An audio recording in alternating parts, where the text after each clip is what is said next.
The morning sun barely touched the muddy waters of the Euphrates River as Lieutenant Commander Jake Morrison checked his watch. 0545 hours. In 15 minutes, his team of 8 Navy SEALs would begin their most dangerous mission yet. The small village of Al-Haditha had been under insurgent control for 3 weeks, and intelligence reports suggested a high-value target was hiding there. Morrison had been leading SEAL operations for 12 years. His weathered face and steady gray eyes had seen action in Afghanistan, Iraq, and Somalia. But something about this mission felt different. The intelligence was thin, almost too convenient.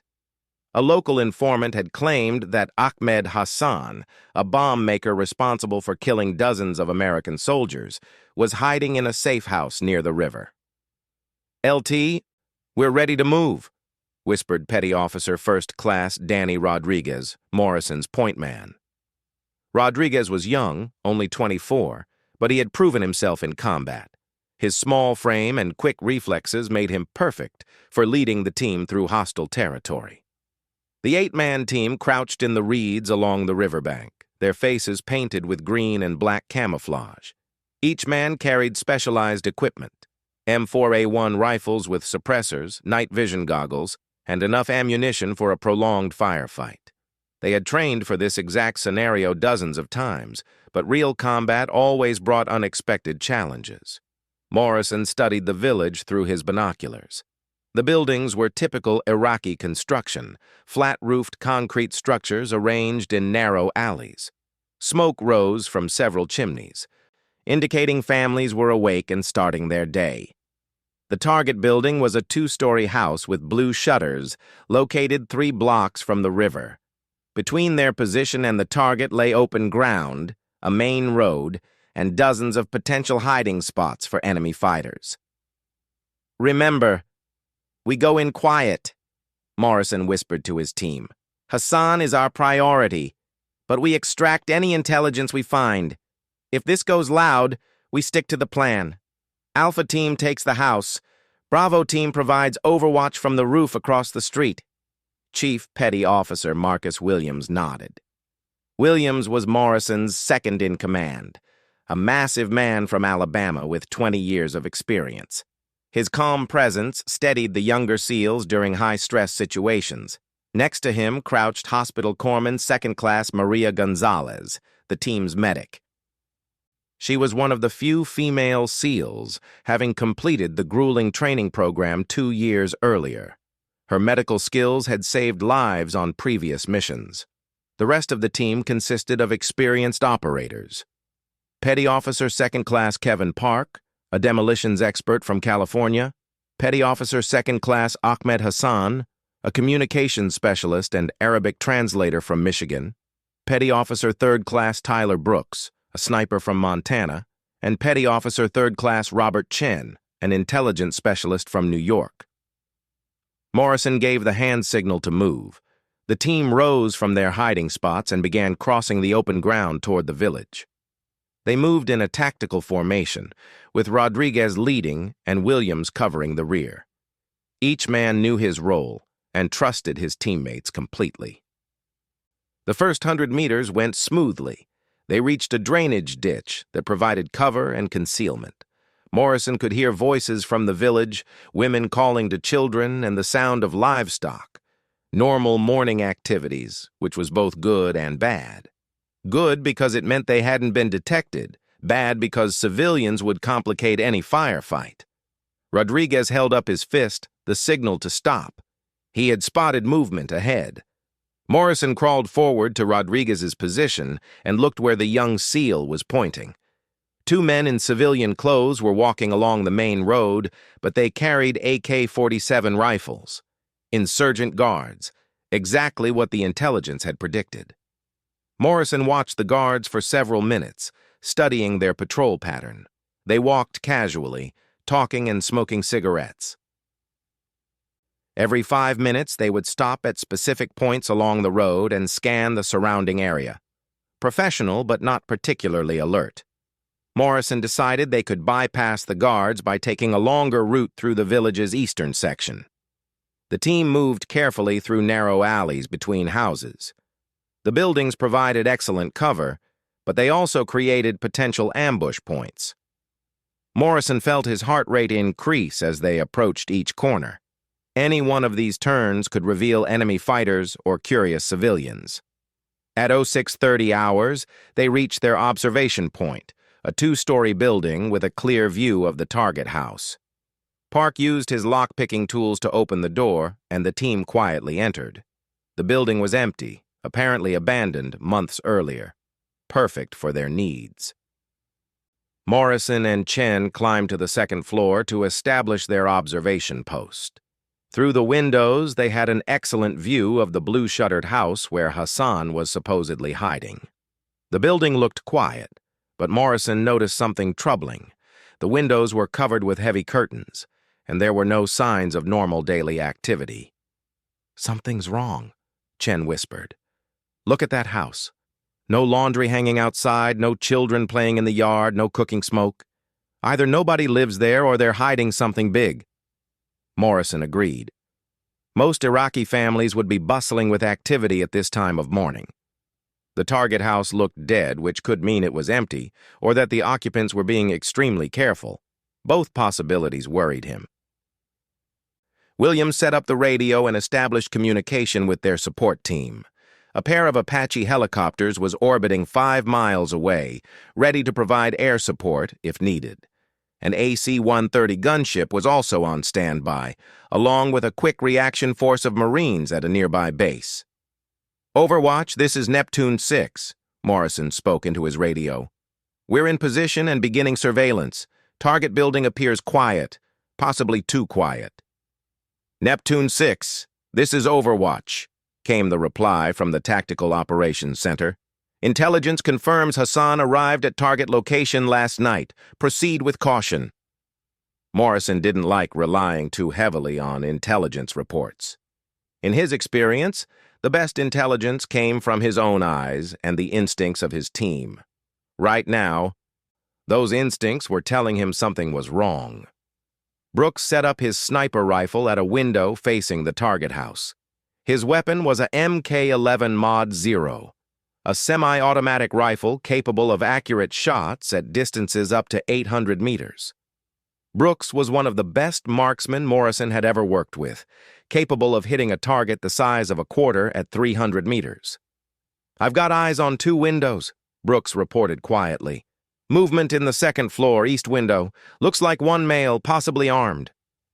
Morrison studied the house through his binoculars. He could see the faint outline of a person behind the curtained window that Brooks had identified. The figure appeared to be watching the street, which suggested security awareness. At 0645 hours, Morrison made the decision to move closer. The current observation point was too far away to gather detailed intelligence. They needed to get eyes on the ground floor and determine how many people were inside the building. Rodriguez and Park would move to a position across the street from the target house. From there, they could observe the front entrance and any ground floor activity. Williams and Gonzalez would remain in the current position as backup. Morrison, Chen, and the communications specialist would move to a building on the target's eastern side. The repositioning took 20 minutes. Morrison's team had to cross 2 streets and navigate around several civilian areas. Twice they had to wait while local residents passed by. The key to successful urban operations was patience and careful movement. From their new position, Morrison could see much more detail. The target house had reinforced doors and windows, modifications that weren't typical for civilian residences. The ground floor windows were barricaded from the inside, and he could see the muzzle of a rifle protruding slightly from a firing port that had been cut into the front door. "This is definitely the right place," Chen whispered. "Look at those defensive positions. These guys are expecting trouble." Morrison counted at least 4 different fighting positions around the house. The insurgents had clearly spent time preparing for an assault. That level of preparation suggested either Hassan was indeed inside, or this was an elaborate trap. At 0700 hours, Morrison observed 3 men leave the house through a back door. They moved quickly and professionally, carrying weapons and what appeared to be equipment bags. One of the men matched the physical description of Hassan: medium height, black beard, scar on his left cheek from an old injury. "Possible target moving," Morrison reported to his team. 3 military-age males departing rear of building, heading east toward the river. This presented a difficult decision. Should they follow the men and potentially lose the opportunity to search the house? Or should they maintain surveillance on the building while other team members pursued the suspects? Morrison decided to split his forces. Rodriguez and Park would shadow the 3 men while the rest of the team prepared to assault the house. It was risky, but Hassan was too valuable a target to let escape. The pursuit team followed the 3 suspects through the village's eastern section. The men moved confidently, as if they owned the territory. They avoided the main roads but didn't seem particularly concerned about being followed. Rodriguez reported their position every few minutes. "Neptune 6, suspects are moving toward the river. They're carrying heavy packs and what looks like communications equipment." Morrison was beginning to suspect this entire operation was more complicated than the intelligence briefing had indicated. The level of organization and preparation suggested these weren't just local insurgents hiding a bomb maker. This looked like a coordinated cell with significant resources and training. At 07:15 hours, everything changed. Rodriguez's voice came over the radio with urgent intensity. "Neptune 6, we've got problems. The suspects just met up with approximately 12 additional fighters. They're heavily armed and moving toward our location." Morrison felt his stomach drop. If the insurgents knew about the SEAL presence, the mission had been compromised from the beginning. Worse, his team was now split up and potentially surrounded. "All units, this is Neptune 6, Morrison transmitted. "We may be walking into an ambush. Prepare for immediate extraction." But before anyone could respond, the sound of automatic gunfire erupted from the direction of Rodriguez and Park's position. The sharp crack of AK-47s mixed with the deeper thump of heavier weapons. Morrison could see muzzle flashes from several buildings near the river.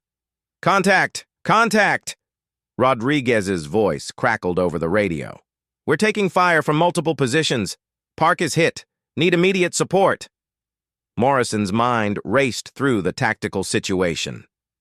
His team was outnumbered, split up, and apparently facing a prepared enemy force.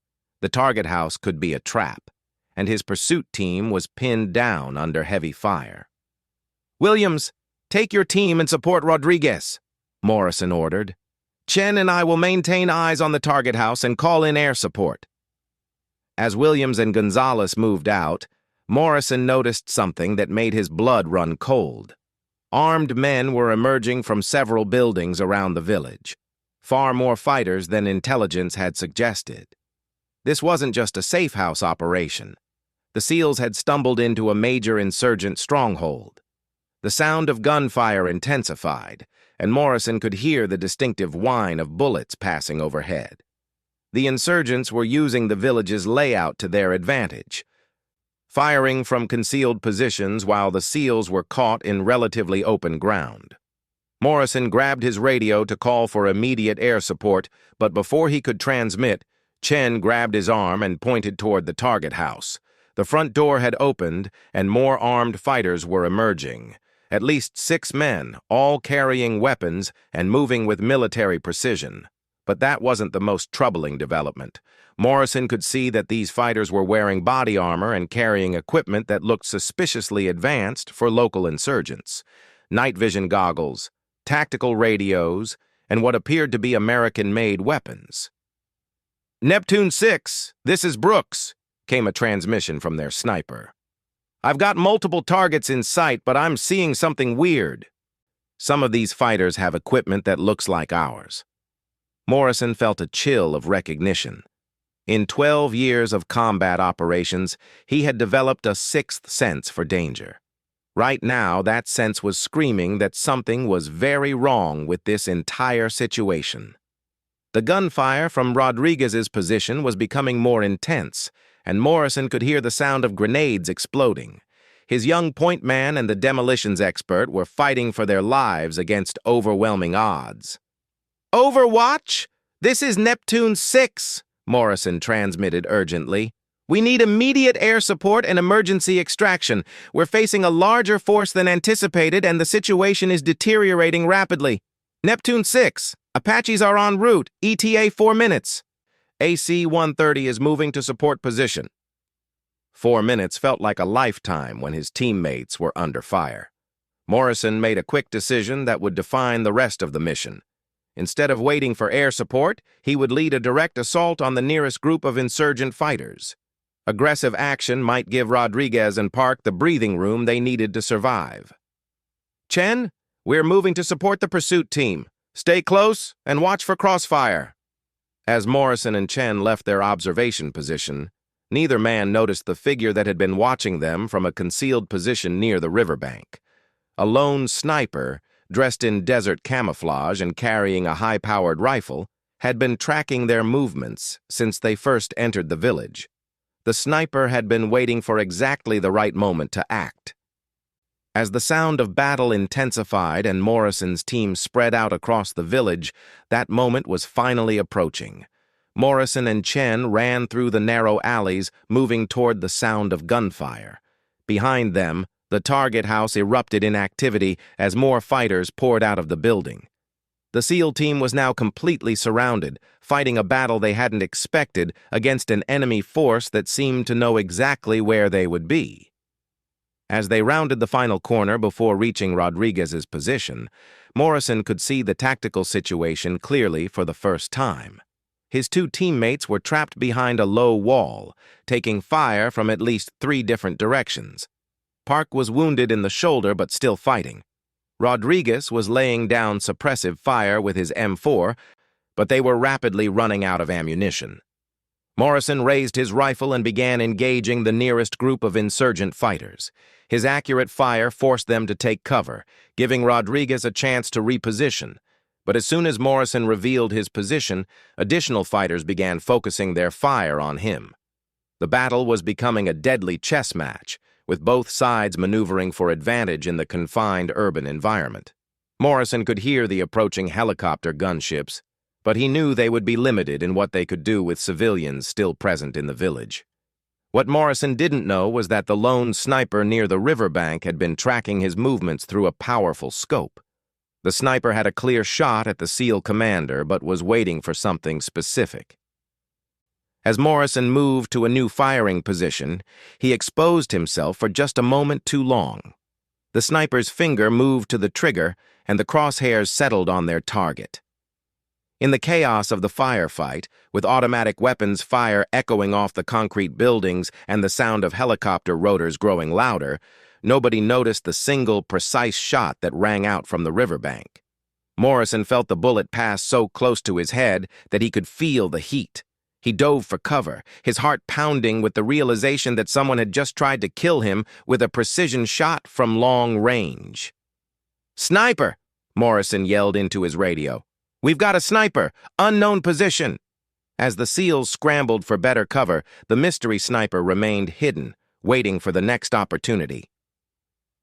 The battle for Al-Haditha had just become much more dangerous, and Morrison was beginning to realize that everything they thought they knew about this mission was wrong. Morrison pressed his back against the concrete wall, his mind racing to process what had just happened. The sniper's shot had been incredibly precise, missing his head by mere inches. That level of accuracy suggested professional military training, not the typical marksmanship of local insurgents. "Brooks, do you have eyes on the sniper?" Morrison spoke urgently into his radio. "Negative, LT. That shot came from somewhere near the riverbank, but I can't locate the position. Whoever it was knows how to stay hidden." The firefight around them continued to intensify. Rodriguez and Park were still pinned down, and Williams was moving through the village with Gonzalez, trying to reach them. The situation was becoming more desperate by the minute. Morrison studied the surrounding buildings, looking for any sign of the hidden sniper. The shot had come from the east, toward the river, but that covered a lot of potential hiding spots. Dense reeds, abandoned buildings, and natural terrain features provided excellent concealment.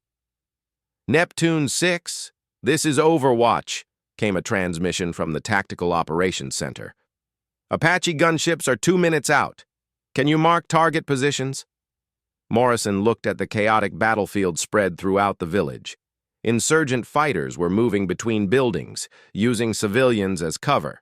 The Apaches would help, but they couldn't simply blast every potential target area. Overwatch, targets are mixed with civilian positions. We need precision strikes only. Primary threat appears to be a sniper in the eastern sector near the riverbank. As Morrison transmitted, another shot rang out from the mystery sniper's position. This time, the bullet struck the wall just above Rodriguez's head, showering the young SEAL with concrete fragments. "This guy is good," Rodriguez reported. "Professional-level accuracy. He's not shooting to kill, he's shooting to pin us down." Morrison frowned at that observation. Rodriguez was right. A sniper with that level of skill could have killed any of them with ease, yet both shots had been near misses. Either the sniper was having an off day, or he was deliberately avoiding lethal shots. The sound of helicopter rotors grew louder as the Apache gunships approached the village. Morrison could see the dark shapes of the aircraft against the morning sky. The insurgents seemed to notice them too as the volume of gunfire began to decrease. Williams finally reached Rodriguez and Park's position, bringing medical supplies for Park's shoulder wound. Gonzalez immediately began treating the injury while Williams provided security. "LT, Park's gonna be fine," Williams reported. "Through and through, missed the bone. But we need to get him out of here soon." Morrison was about to respond when something unexpected happened. A voice called out in clear English from the direction of the insurgent fighters. "American SEALs, lay down your weapons, and we will allow you to withdraw safely." Morrison exchanged glances with Chen. Insurgents rarely spoke English that well, and they certainly didn't offer safe passage to enemy forces. Something about this entire operation was becoming stranger by the minute. "Who the hell was that?" Chen whispered. Before Morrison could answer, the same voice called out again. "Commander Morrison, we know who you are. This doesn't have to end badly for anyone." Morrison felt ice in his veins. The speaker not only knew English, but knew Morrison's name and rank. That information wasn't available to typical insurgent forces. Brooks's voice came over the radio with urgency. "LT, I'm seeing movement from the sniper position. Someone's standing up near the riverbank." Morrison raised his binoculars and looked toward the area Brooks had indicated. Through the morning haze, he could make out a tall figure in desert camouflage rising from a concealed position among the reeds. The person was too far away to identify clearly, but something about their stance and equipment looked familiar. The figure raised one arm, apparently holding a radio, and Morrison heard the English-speaking voice again. "Commander, call off your air support, and we can discuss this situation like professionals." Morrison's training told him never to negotiate with enemy forces during an active firefight. But his instincts were screaming that this situation was unlike anything he had encountered before. "Neptune 6, this is Overwatch. Apache gunships are requesting permission to engage multiple targets in the village." Morrison made a split-second decision that would define the rest of the mission. "Overwatch, hold fire. Say again, hold fire. We have a developing situation that requires assessment." "Sir, are you certain?" "We have clear shots on multiple hostile positions." Morrison looked around at his scattered team, then back at the mysterious figure near the riverbank. "Affirmative, Overwatch. Hold fire until further notice." Chen looked at Morrison with concern. "LT, what are you thinking?" "I'm thinking we've walked into something that isn't what it appears to be," Morrison replied quietly. The mysterious voice called out again. "Smart decision, Commander. Now, will you allow one of my people to approach your position? Unarmed, just to talk." Morrison had commanded SEAL operations in a dozen countries, but he had never encountered a situation like this. Enemy forces didn't typically request diplomatic meetings in the middle of firefights. "Brooks, keep your scope on that figure by the river," Morrison ordered. "If this goes bad, take the shot." "Copy that, LT." Morrison keyed his radio and responded to the mysterious speaker. "One person, hands visible, weapons on the ground. Any threatening movement and my sniper will drop them." "Understood, Commander." Morrison watched as a figure emerged from one of the buildings where the insurgent fighters had been positioned. The person walked slowly toward Morrison's position, hands raised, wearing desert camouflage similar to American military uniforms. As the figure got closer, Morrison felt a shock of recognition. The approaching person was a woman, tall and athletic, with short brown hair and professional bearing. But what shocked Morrison was that he recognized her. "Son of a bitch," Morrison whispered. The woman stopped about 20 meters from Morrison's position and called out, "Hello, Jake. It's been a long time." Morrison stood up slowly, his rifle still ready but not directly aimed at the woman. "Captain Sarah Martinez, what the hell are you doing here?" Captain Sarah Martinez had been Morrison's commanding officer 3 years earlier before she transferred to a classified special operations unit. She was one of the most skilled operators Morrison had ever worked with, and one of the few people he had complete professional respect for. "I'm here to prevent you from making a terrible mistake," Martinez replied calmly. Chen looked at Morrison with confusion. "LT, you know this person?" "Yeah, I know her. She's supposed to be dead." Martinez smiled grimly. "Reports of my death were greatly exaggerated. Can we talk privately, Jake? Your team's lives may depend on it." Morrison studied Martinez carefully. She appeared to be unarmed and relaxed, but he knew her well enough to understand that she was probably the most dangerous person in the village. "Williams, maintain security," Morrison ordered. "I'm going to talk with our visitor." Morrison walked forward until he was close enough to speak quietly with Martinez. Up close, he could see that she looked older, more weathered than when they had last worked together. "Sarah, what the fuck is going on here? My intelligence said Hassan was hiding in this village." "Ahmed Hassan has been dead for 6 months, Martinez replied. "Jake, you and your team are not here to capture a terrorist. You're here because someone wants you eliminated." Morrison felt the world shift around him. If Martinez was telling the truth, then someone had deliberately sent his team into a trap. "Explain," Morrison said simply. Martinez glanced around at the village, then back at Morrison. 3 weeks ago, my unit intercepted communications about a planned assassination. The target was a Navy SEAL commander who had become inconvenient for certain people. When we investigated further, we discovered that the target was you. Morrison's mind raced through the implications. "Who wants me dead?" "That's complicated. Jake, do you remember the operation in Somalia last year? The one where you refused to eliminate those civilian witnesses?" Morrison remembered clearly. His team had been ordered to kill Somali civilians who had witnessed a classified operation.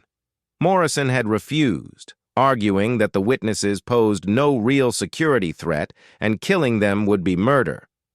"Yeah, I remember. I was reprimanded for insubordination." "You were also marked for elimination by a black operations unit that doesn't officially exist. They've been waiting for the right opportunity to remove you in a way that would look like combat loss." Morrison stared at Martinez, trying to process what she was telling him. "Are you saying this entire mission was designed to get me killed?" "Not just you. Your entire team. You all know too much about operations that certain people want forgotten." The sound of helicopter rotors was getting louder as the Apache gunships circled overhead, waiting for orders. Morrison realized that if Martinez was telling the truth, then calling for air support might be exactly what his enemies wanted. "Sarah, assuming I believe you, how do I know you're not part of whatever conspiracy this is?" Martinez reached slowly into her pocket and pulled out a small device. "Because, Jake, my unit has been tracking the people who want you dead." We've been protecting you without your knowledge for months." She handed him the device, which Morrison recognized as an encrypted satellite communicator. "Use channel 7. The person on the other end can verify everything I'm telling you." Morrison took the device and switched to the specified channel. After a moment, a familiar voice came through the speaker. "Neptune 6. This is Admiral Richardson." Morrison nearly dropped the communicator. Admiral Richardson was the commander of Naval Special Warfare Command, one of the highest-ranking officers in the Navy SEAL community. "Admiral, this is Morrison. Can you verify the identity of the person I'm speaking with?" "Jake, Captain Martinez is running a classified operation to protect you and your team. The mission you're on was compromised from the beginning. Someone in the intelligence community has been feeding false information to get your team killed." Morrison felt a mixture of relief and rage. Relief that his team wasn't walking into certain death, and rage that someone had been manipulating them. "Sir, what are my orders?" "Follow Captain Martinez's instructions. She'll get you and your team out safely. We'll deal with the people responsible later." Morrison handed the communicator back to Martinez. "Okay, Sarah, I'm listening. How do we get out of this?" Martinez pointed toward the riverbank where the sniper had been positioned. "First, we need to extract your team to that position. My sniper has been providing overwatch to keep you alive, not to kill you." Morrison looked toward the riverbank and could now see the sniper more clearly. The figure was wearing American Special Operations gear and appeared to be scanning for threats with a high-powered rifle. "Who is he?" Morrison asked. "Master Sergeant David Kim, formerly of Army Special Forces. He's been tracking the people who want you dead for 8 months. When we learned about this operation, he positioned himself to provide protection." Morrison keyed his radio. "All Neptune units, this is Neptune 6. We have new intelligence. The mission parameters have changed. Prepare for immediate extraction to the eastern riverbank." William's voice came back immediately. "LT, are you sure about this?" "We're surrounded by hostiles." Morrison looked at Martinez, who nodded reassuringly. "Trust me, Chief, the situation is not what we thought. Move toward the river, but stay alert." As Morrison's team began moving toward the riverbank, Martinez spoke into her own radio in a language Morrison didn't recognize. Immediately, the insurgent fighters who had been surrounding the SEALs began withdrawing from their positions. "Your Arabic is getting rusty," Morrison observed. "That wasn't Arabic," Martinez replied with a slight smile. "That was Farsi. These aren't Iraqi insurgents, Jake. They're Iranian Special Forces operators who have been protecting this village from the people who want to kill you." Morrison stopped walking and stared at Martinez. "You're telling me that Iranian Special Forces have been helping to keep me alive? The enemy of my enemy is my friend. The Black Operations Unit that wants you eliminated has been conducting unauthorized strikes against Iranian assets. Iran has an interest in seeing them exposed and stopped." Morrison's worldview was being completely rewritten. Everything he thought he knew about this mission and about the larger war was apparently wrong. As they approached the riverbank, Morrison could see Master Sergeant Kim more clearly. The sniper was a compact Asian-American man with the alert eyes of a professional soldier. His equipment was top of the line, including a rifle that Morrison didn't immediately recognize. "Sergeant Kim," Martinez called out as they approached. "Any problems?" Kim lowered his rifle and looked at Morrison. "Commander, I've been tracking 3 vehicles approaching the village from the west. Military vehicles, not insurgent. They'll be here in 10 minutes. Martinez's expression became serious. "That's faster than we expected. Jake, those vehicles are carrying the people who want you dead. They were planning to arrive after your team was eliminated to clean up the scene." Morrison felt the pieces of the puzzle clicking into place. They were going to blame our deaths on insurgent action, then arrive as backup to recover our bodies. Exactly. And they would have disposed of any evidence that might have led back to them. Morrison grabbed his radio. "All Neptune units, expedite movement to extraction point. We have hostile forces approaching from the west. As his team reached the riverbank, Morrison could see that Kim had established an excellent defensive position. The area provided cover from multiple directions and good fields of fire toward the village. Rodriguez arrived first, supporting the wounded Park. Both SEALs looked confused by the presence of Martinez and Kim, but they followed Morrison's orders without question. "LT, what's the situation?" Rodriguez asked. Morrison briefly explained what Martinez had told him, watching his team's expressions change from confusion to anger as they realized they had been betrayed. Williams was the first to speak. "Sir, so someone in our own government tried to get us killed?" "That's what it looks like, Chief." Brooks arrived at the riverbank last, carrying his sniper rifle and scanning for threats. "LT, I count 3 vehicles approaching the village, military Humvees, moving fast." Kim raised his own rifle and looked through the scope toward the approaching vehicles. 4 personnel per vehicle, all armed. Professional movement, definitely military trained. Martinez checked her watch. "Jake, we need to move. My extraction team is 2 kilometers downstream, but we need to reach them before those vehicles get here." Morrison made the decision to trust Martinez completely. "All right, Sarah. You lead, we'll follow. Kim, can you provide rear guard?" "Absolutely, Commander. I'll keep them busy while you move." As Morrison's team began moving along the riverbank, Kim took up a position behind a fallen log and aimed his rifle toward the approaching vehicles. The first Humvee was just entering the village. "Sarah," Morrison called as they moved, "when this is over, I want names. I want to know who tried to kill my team." Martinez looked back at him grimly. "Jake, when you find out who was behind this, you're going to wish you didn't know. The conspiracy goes higher than you think." Behind them, Kim's rifle spoke once, and the lead Humvee swerved violently as its front tire exploded. The vehicle stopped, and Morrison could see armed figures beginning to deploy.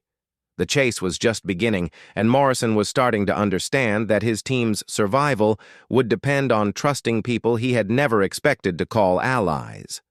As they moved quickly along the riverbank, Morrison heard Kim's rifle fire several more precise shots, followed by the sound of return fire from the village. The mysterious sniper was buying them time, but Morrison knew it wouldn't be long before their pursuers found a way around Kim's position. The extraction point was still a kilometer away, and Morrison could already hear the sound of additional vehicles approaching the village. Whatever Black Operations Unit wanted them dead had committed significant resources to this mission. Martinez led them through a series of defensive positions along the river, each one prepared in advance. It was clear that she had been planning for this contingency for some time. "How long have you known this was coming?" Morrison asked as they moved. 8 months. We've been tracking communications and building a protection network. You and your team have been in the crosshairs for longer than you realize." Morrison thought about the past 8 months, remembering several missions that had felt unusual or poorly planned. Other operations? 3 attempted assassinations disguised as combat missions. We managed to intervene each time without you knowing. The realization hit Morrison like a physical blow. For 8 months, unknown enemies had been trying to kill his team, and he had been completely unaware. Behind them, the sound of gunfire was intensifying as more personnel from the Black Operations Unit engaged Kim's position. Morrison hoped the skilled sniper could extract safely, but the odds were getting worse by the minute. As they approached a bend in the river, Martinez suddenly held up her hand and motioned for them to take cover. Through the morning mist, Morrison could see a small boat waiting in the reeds, with 2 figures in military gear standing guard. "That's our ride," Martinez whispered. But as they prepared to approach the boat, Morrison heard something that made his blood run cold. The distinctive sound of helicopter rotors, different from the Apaches that were still circling the village. "Those aren't our birds," Brooks observed grimly. Martinez looked up at the approaching helicopters with concern. "Blackhawks, probably carrying reinforcements for the people chasing us." Morrison realized that their enemies had committed far more resources to this operation than anyone had anticipated. This wasn't just about eliminating a troublesome SEAL team. This was about covering up something much larger and more dangerous.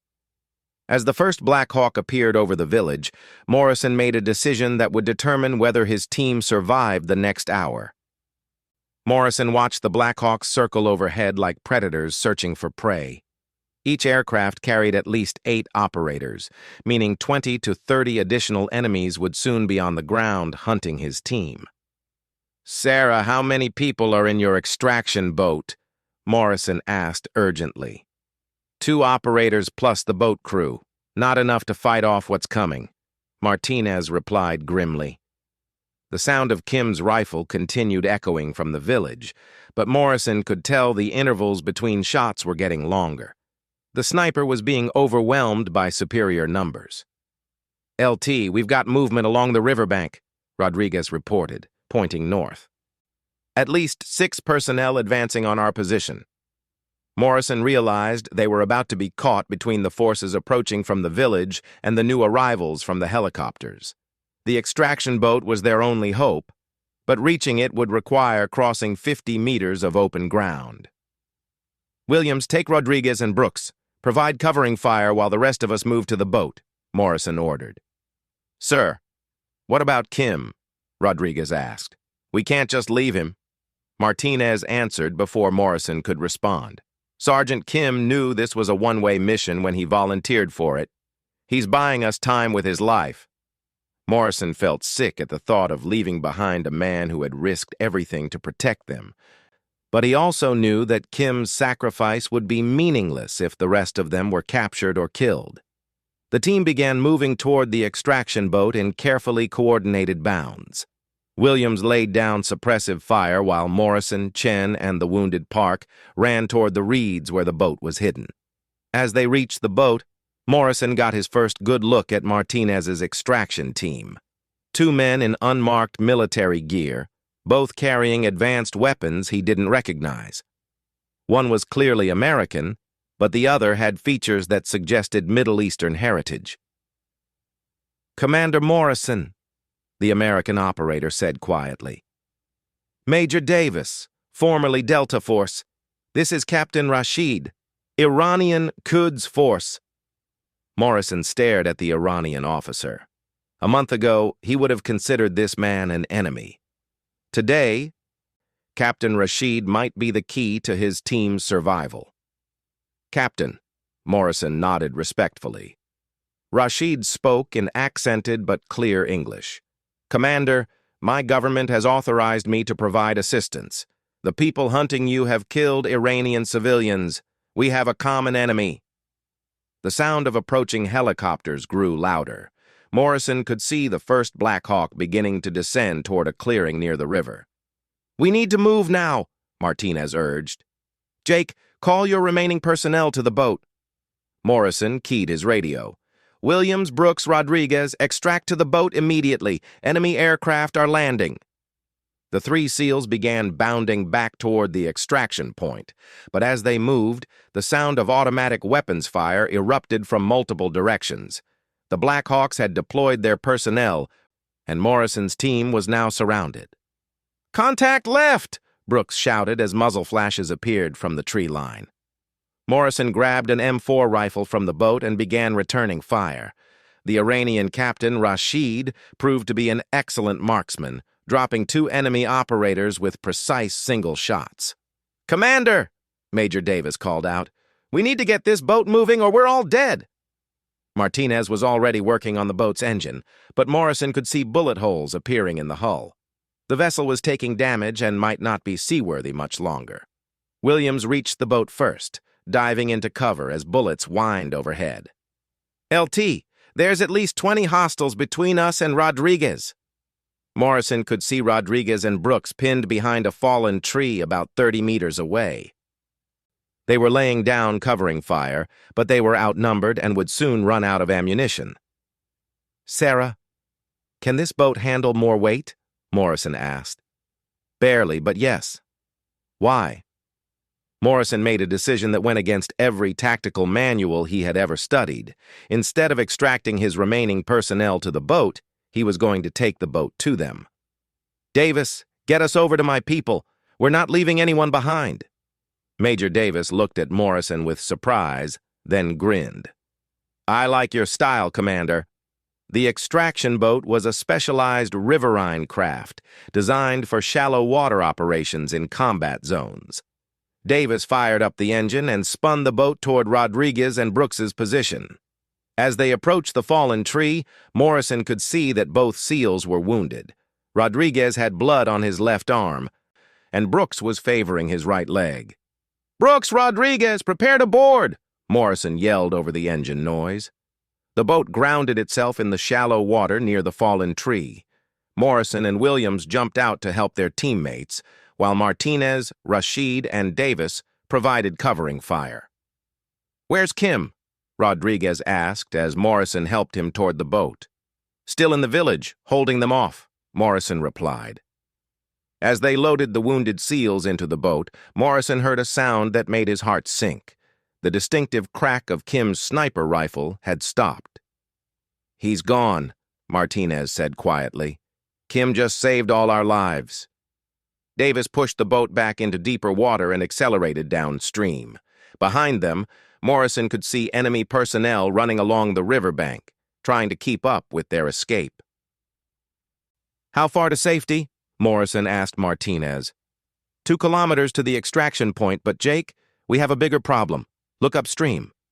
Morrison turned to see a second boat pursuing them. This one was larger and faster, carrying at least 8 personnel. Worse, it was gaining ground rapidly. "Can we outrun them?" Morrison asked Davis. "Negative. That's a military patrol boat. They'll catch us in 10 minutes.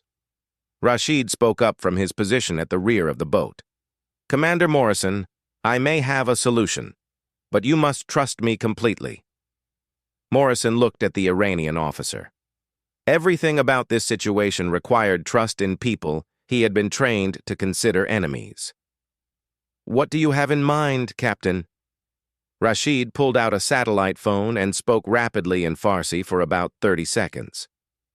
When he finished, he looked at Morrison with a slight smile. "I have called for air support from my government. Iranian F-14 Tomcats are 2 minutes away." Morrison stared at Rashid in disbelief. "You're bringing Iranian fighter jets into Iraqi airspace?" "The Iranian government has decided that stopping the Black Operations Unit is worth the diplomatic risk. These people have been conducting unauthorized strikes against our territory." Martinez nodded approvingly. "Jake, Rashid's people have been tracking the same conspiracy we have. This Black Ops unit has been operating without oversight, conducting assassinations and false flag operations in multiple countries."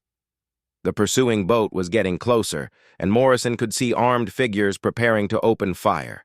At the same time, the sound of jet engines was becoming audible in the distance. "All personnel, take cover!" Morrison yelled as the first bullets from the pursuing boat splashed into the water around them. Davis was pushing their boat to maximum speed, but the larger military vessel was still gaining ground. Morrison estimated they had maybe 5 minutes before being overtaken. Brooks, despite his wounded leg, had set up his sniper rifle in the rear of the boat. "LT, I can take some shots at their boat, but it's a difficult angle." "Do it," Morrison ordered. Brooks fired 3 carefully aimed shots at the pursuing vessel. Morrison could see one of the enemy personnel fall, and the boat swerved as the pilot took evasive action, but they were still coming. The sound of jet engines grew louder, and Morrison looked up to see 2 Iranian F-14 Tomcats streaking across the sky. The sight of enemy fighter aircraft filled him with conflicting emotions, relief that help was coming, and disbelief that he was being rescued by Iranian forces. Rashid spoke into his satellite phone again, apparently providing targeting information to the fighter pilots. "Captain, what did you tell them?" Morrison asked. "I gave them the coordinates of the boat pursuing us. They will make a low pass to discourage further pursuit." Morrison watched as one of the F-14s dove toward the river. The Iranian pilot came in low and fast, passing directly over the pursuing boat at an altitude of maybe 200 feet. The sonic boom and jet wash from the fighter caused the enemy vessel to rock violently. More importantly, the message was clear: continue pursuit and face the consequences. The pursuing boat immediately slowed and began turning back upstream. Morrison allowed himself a moment of relief as the immediate threat receded. "Sarah, who are we dealing with here?" Morrison asked. "Who has the authority to run black operations against Navy SEALs?" Martinez's expression became grim. "Jake, that's the question we've been trying to answer for 8 months. What we know is that someone very high up in the intelligence community has been authorizing illegal operations." Major Davis guided their boat around a bend in the river, and Morrison could see a larger vessel waiting ahead. It appeared to be a civilian cargo ship, but Morrison noticed several features that suggested military modifications. "That's our extraction platform," Martinez explained. "From there, we'll transfer to a submarine that will take you and your team to safety." As they approached the cargo ship, Morrison's radio crackled with an incoming transmission.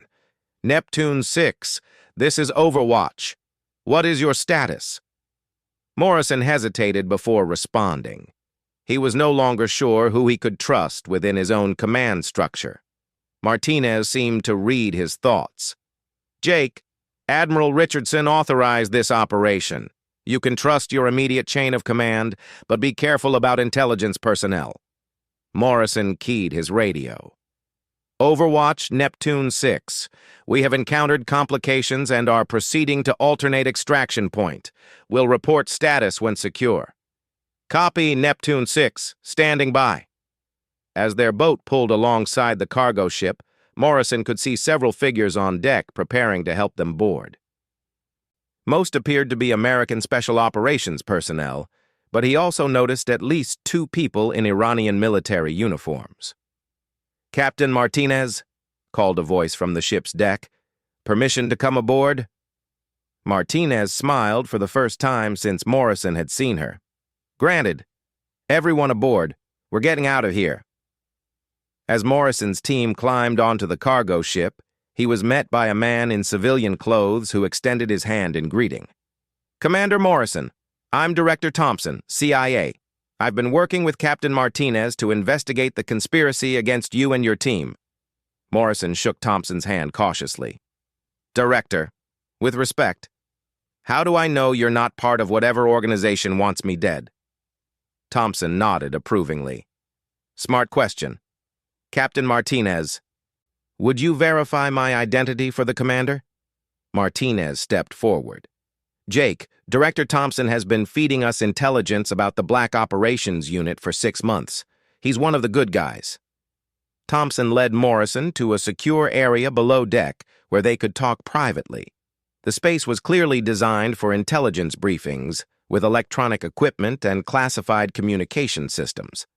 "Commander, what I'm about to tell you cannot leave this room without authorization from the highest levels of government. Do you understand?" Morrison nodded. After everything that had happened today, he was prepared for almost any revelation. Thompson activated a secure computer terminal and brought up a series of files and photographs. "The unit that tried to kill you today calls itself Project Blackwater. It's an off-the-books operation run by Deputy Director Charles Manning from the CIA." Morrison recognized Manning's name. He was a career intelligence officer with connections throughout the military and political establishment. "Manning has been conducting unauthorized operations for 3 years, Thompson continued. "Assassinations, false flag attacks, arms dealing with insurgent groups. He's been using these operations to destabilize regions where certain corporations want to expand operations." Morrison stared at the files Thompson was showing him. Photographs of arms transfers, bank records showing payments to insurgent groups, and communication intercepts that proved American intelligence officers were working with terrorist organizations. "Why target me and my team?" Morrison asked. "Because you've been present at or interfered with several of Manning's operations without realizing it. The Somalia mission where you refused to kill civilian witnesses? Those witnesses could have testified about arms transfers to al-Shabaab. The Afghanistan operation where your team captured that insurgent leader, he was one of Manning's assets. Morrison felt sick as he realized the scope of the conspiracy. How many people are involved? We estimate about 40 personnel across multiple agencies and military units. Manning has been recruiting people who are either blackmailed or who believe they're serving national interests. Thompson showed Morrison another file, this one containing personnel records. Jake, 3 members of your own command structure are part of Manning's operation. That's why your mission intelligence was compromised. Morrison studied the names and photographs. One was a colonel he had worked with for years. Another was an intelligence analyst who had briefed him on dozens of missions. Director, what happens now? How do we stop this? Thompson smiled grimly. That's where you and your team come in. We have enough evidence to arrest Manning and most of his operation, but we need one more piece of proof. What kind of proof? Manning is planning a false flag operation next week, a terrorist attack against an American base that will be blamed on Iranian forces. The goal is to start a war that will justify massive defense spending and destabilize the Middle East. Morrison felt the weight of responsibility settling on his shoulders. You want my team to stop it. Not just stop it. We want you to capture Manning in the act and get him to confess to everything. It's the only way to guarantee that everyone involved in Project Blackwater goes to prison. Thompson brought up another file showing satellite images of a military base. The attack is scheduled for next Thursday at Forward Operating Base Falcon in Iraq. Manning will be there personally to oversee the operation. Morrison studied the intelligence carefully. Director, my team just fought their way out of an ambush. Park is wounded and we're all exhausted. You're asking us to take on another dangerous mission immediately. Jake, I understand the risk, but Manning knows that you've escaped today. He'll accelerate his timeline and probably disappear if we don't act quickly. This may be our only chance to stop him. Morrison thought about Master Sergeant Kim, who had died protecting people he had never met. The sniper had sacrificed his life to expose a conspiracy that threatened national security.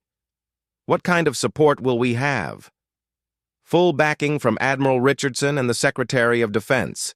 Captain Martinez's team will provide intelligence and extraction support. The Iranian government has agreed to provide whatever assistance you need. Morrison made his decision. Director, my team will do it. But I want one guarantee. Name it. When this is over, I want a complete list of everyone involved in Project Blackwater. Every name, every operation, every crime they've committed. And I want them all prosecuted to the full extent of the law. Thompson extended his hand. You have my word, Commander. As Morrison shook Thompson's hand, he realized that the mission ahead would be even more dangerous than what they had just survived. Manning and his people would be desperate, and desperate people were capable of anything. But Morrison also knew that Kim's sacrifice and the risks taken by Martinez, Rashid, and everyone else who had helped them today would be meaningless if Manning's operation was allowed to continue. The cargo ship was already moving toward its rendezvous with the submarine that would transport Morrison's team to their next mission. As Morrison rejoined his personnel on deck, he looked at each of their faces. Rodriguez with his wounded arm, Brooks limping on his injured leg, Park with his shoulder bandaged, Williams and Chen exhausted but determined, and Gonzalez quietly checking everyone's medical status. Gentlemen and lady, Morrison addressed his team. We have one more mission. It's voluntary, and it's going to be the most dangerous thing any of us have ever attempted. Rodriguez spoke for the group. LT, after what happened today, I think we're all ready to finish this fight. Morrison nodded, feeling proud of his team's courage and determination. All right then, let's go stop a war. As the cargo ship disappeared into the morning mist, Morrison could see Iranian and American personnel working together to plan their next operation. 6 months ago, such cooperation would have been unthinkable. Today, it might be the only thing that could save thousands of lives. The lone sniper who had risen from the riverbank was gone, but his sacrifice had started something larger than any of them had imagined. Morrison and his team were about to become the spearhead of an operation that would determine the future of American foreign policy and military operations. The war they were about to fight wouldn't be against a foreign enemy. It would be against the darkness within their own government, and the stakes couldn't be higher.